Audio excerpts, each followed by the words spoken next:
তো আরেকটা জিনিস আমরা জেনে নেব স্যারের কাছ থেকে।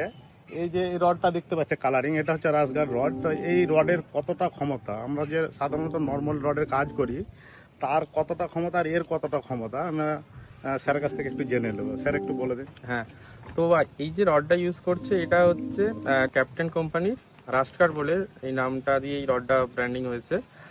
আমরা সবাই জানি ক্যাপ্টেন হচ্ছে আমাদের সর্বপ্রথম 600 হচ্ছে রড বের করে। 600 বলতে 600 নিউটন পার মিলিমিটার স্কোয়ারে এর লোড ক্যারিং ক্যাপাসিটি। মানে নর্মাল যে সমস্ত আমরা যে রেনফোর্সমেন্ট মানে রড ইউজ করে থাকি তার থেকে এটা অনেক গুণে বেশি শক্তিশালী।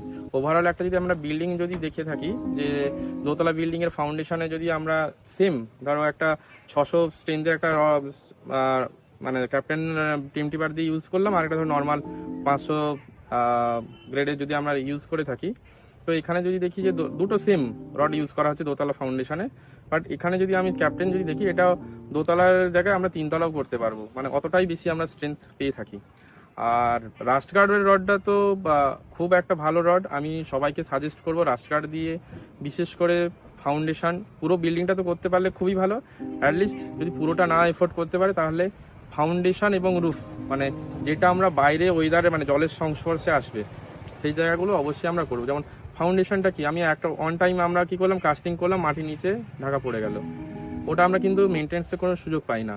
আবার কি লাস্ট ছাদটা যদি দেখি, সূর্যের আলো পাচ্ছে, বৃষ্টি পাচ্ছে, ফলে এই জায়গাগুলো ড্যাম্প ধরার প্রবণতা থাকে। আপনি যেই রডই ইউজ করুন না কেন, লোহার নেচার হচ্ছে জল পেলেই তার মরচে আসবে, এটা তার স্বাভাবিক নেচার। আর এখানে যে কোটিংটা করা আছে এটা বলে এপক্সি কোটিং। যখন প্ল্যান্টে এই রডটা তৈরি হচ্ছে তখন আমরা কি গরম অবস্থাতে এপক্সি পাউডার স্প্রে করা হয়, ওই হিটে ওটা গলে গিয়ে একটা কোটিংয়ে চলে আসে। এবং আপনারা দেখতে পাবেন এই প্রজেক্টটা অলমোস্ট 7 মাস 8 মাস হয়ে গেল।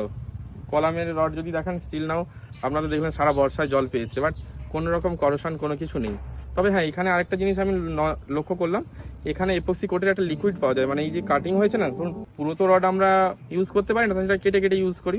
ওই কাটিং এজগুলোতে যেই জায়গাটায় ধরুন কোটিং করা আছে, সেম অন্য অনেক জায়গাগুলোতে কোটিং না থাকলে ওটা যে ডিলারের কাছ থেকে আপনারা রডটা পারচেস করছেন ওটা যদি আপনি বলেন, ওইখানে এপক্সির একটা লিকুইড কোটিংও পাওয়া যায়, ওটা লাগালে আরও বেটার হবে কাজটা। মানে একদম পারফেক্ট সলিউশন, এবং বাড়ির লংজিভিটি অলমোস্ট আমার আইডিয়াতে আরও 30 to 40 ইয়ার্স আরও এক্সট্রা হয়ে গেল।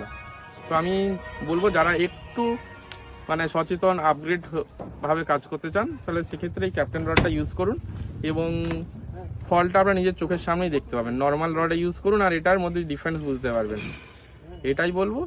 আর আমার তো নাম্বার রইলো, আমার নাম রাধানাথ অধিকারী, আমাকে ফেসবুকেও পেয়ে যাবেন, প্লাস আমার নাম্বার আছে 7003771377।